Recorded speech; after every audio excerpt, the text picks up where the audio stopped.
Hey, how you doing? Everyone nowadays has an air conditioner, right? What would you do if you came home to a hot house? No, not that kind of hot house. We're talking about this kind of house, and your house is hot.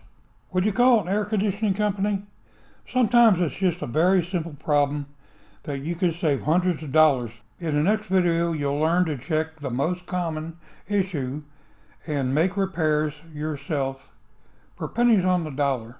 We'll be going over line voltage, contactors, and fuse disconnects. You will learn what to do if your outside unit stops working. Save money by fixing it yourself. We're going to troubleshoot a single-phase contactor, learn how to check your 30 amp single-phase disconnect and fuses. Tips on how to prevent this from happening in the future. First, you're going to need a voltmeter. You'll need a good one. Not a $5 one that you can pick up at some hardware store, but you need something about $20 to $30. It's worth the investment. It's a one-time deal. They're cheaper than actually having to call an air conditioning company out. Here's your 30 amp fuse disconnect. We'll start out with the line voltage coming from the house. It gets connected to this pole and this pole, black and a red, and your ground usually connects right to here. And you have a fuse here and a fuse here. This is your 220 volt load going to your unit. You have a line coming here to your unit, a line coming from here to your unit, and the ground connected here. Your 30 amp 240 volt fuses are located here. Your contactor 30 amp 24 volt coil, you have your line voltage coming from the disconnect. You'll connect it right here. In this particular contactor, as you see, it has a jumper. This is still a single pole, but this is mainly for a heat pump. You can also use them on regular air conditioning. It doesn't matter. What this line does, it keeps the heater on the compressor going in the wintertime. It keeps the oil from freezing up. This goes out to your compressor. From your disconnect, you'll have a ground wire that you'll have a ground terminal somewhere on the condensing unit. Here's your common from the transformer. Let's get into the troubleshooting part.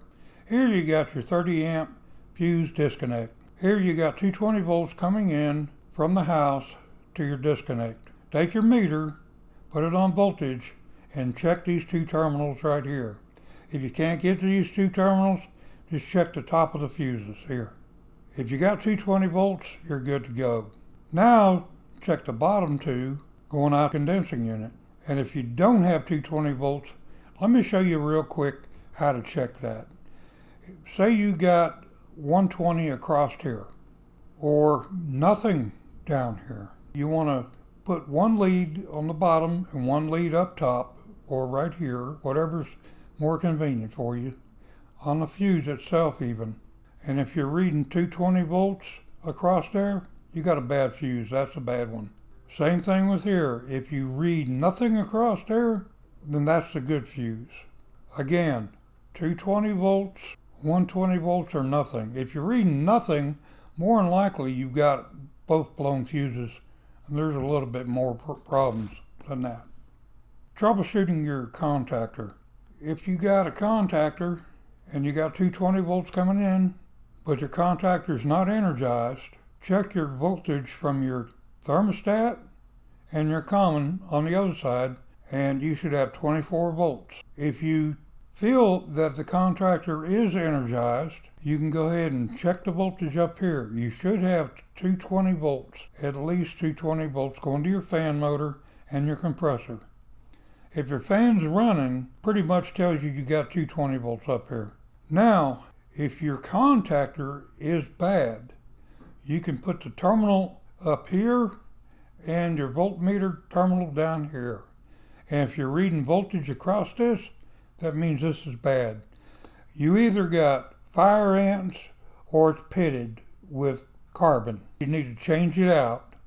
Go buy you one, about $25, very cheap.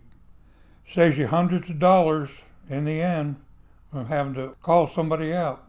Well, if you have any questions at all, please feel free to jot them down and give me a thumbs up and subscribe. I appreciate it.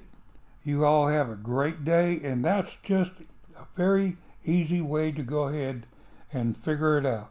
Now, some of my tips is what causes this. You can go ahead and take a look at your contactor right in here. Sometimes you'll get fire ants right in here. For some reason, the contactor, when it energizes, puts out an ozone layer that the ants are attracted to. If you find the ants in there, you go ahead and change this contactor out. You can get them for as cheap as $25, if not less. Just shop around. Personally, I bought those contactors under $10 a piece, but I bought them by the case. So just go ahead and take a look at this contactor. Wire it up basically the same. If you have any questions at all, feel free to put it in the comments below and I'll be happy to answer it to you. No problem. Y'all have a great afternoon or a great morning, and I'll talk to you later, and stay cool.